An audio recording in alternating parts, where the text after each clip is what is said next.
कमलनाथ ने press conference की और उसमें जमकर शिवराज सरकार पर जमकर उन्होंने निशाना साधा।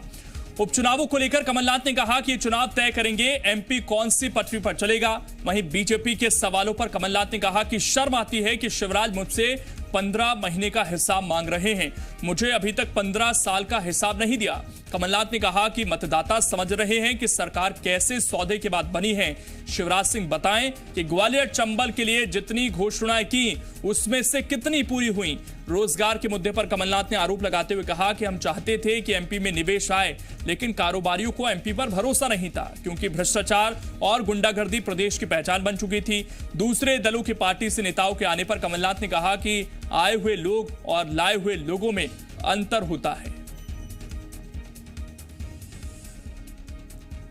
मेरे पास तो 11.5 महीने थे और 11.5 महीने में कांग्रेस की सरकार ने अपने नियत और नीति का परिचय दिया।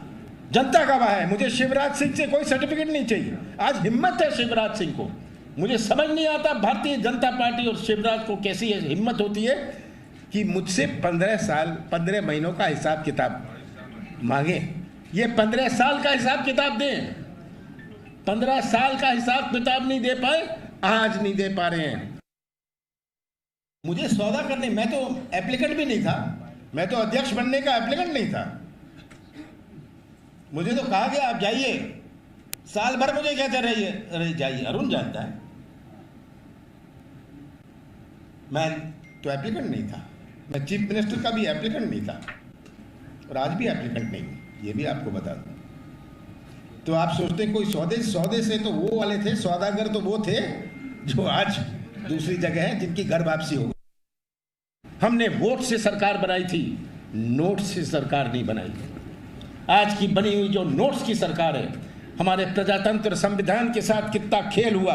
किसी सांसद या विधायक का निधन हुए तो उपचुनाव का प्रावधान किया, पर बिकाऊ हो जाएंगे, सौदा हो जाएगा, बोली लग जाएगी, इसका प्रावधान हमारे संविधान में नहीं है। तो आपने सुना, कमलनाथ ने एक एक कर निशाना साधा और सबसे बड़ी बात उन्होंने ये कही कि किस आधार पर वो 15 महीने का मेरे कामकाज का ब्यौरा मांगते, जबकि शिवराज सरकार ने आज तक अपने 15 साल के काम के बारे में नहीं बताया।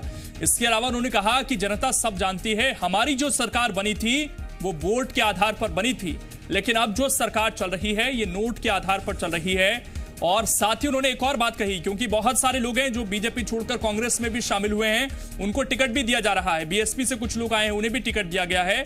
उस पर कमलनाथ ने कहा कि खुद आने वाले लोगों में और पैसे देकर लाने वाले लोगों में काफी फर्क होता है।